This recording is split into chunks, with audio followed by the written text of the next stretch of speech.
அனிமல்ஸில் வந்து இந்த குரங்கு வந்து ரொம்ப சேஷ்டை, ரொம்ப குறும்பு பண்ணுறது. அதே மாதிரி இந்த பறவைகளில் வந்து இந்த காக்கா ரொம்ப குறும்பு பண்ணுறது ஜாஸ்தி. இந்த கழுகு இருக்கு இல்லையா, அது மேலே பறக்கும், எப்போது கீழே வரும்.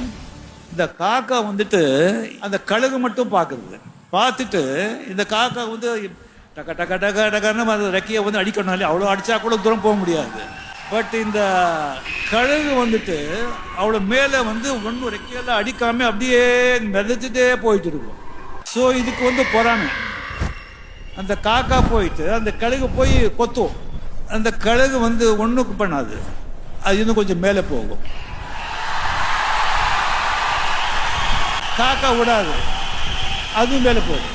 கழுகு இன்னும் மேலே போகும், காக்காவும் போகும்.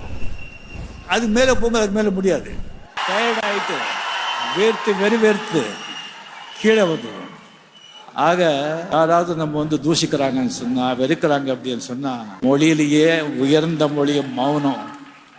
அதில் வந்துட்டு நாம் பயல் பண்ணிட்டு நம்ம பாட்டுக்கு நம்ம போயிட்டே இருக்கணும். கொலைக்காத நாயும் இல்லை, குறை சொல்லாத வாயும் இல்லை. ஆக மொத்தத்தில் இந்த ரெண்டும் இல்லாத ஊரும் இல்லை. தமிழ்நாடு என்ன விதிவிலக்கா? கிடையாது. நம்ம வேலை நம்ம பார்த்துக்கிட்டு போயிட்டே இருக்கணும். அர்த்தமா இந்த ராஜா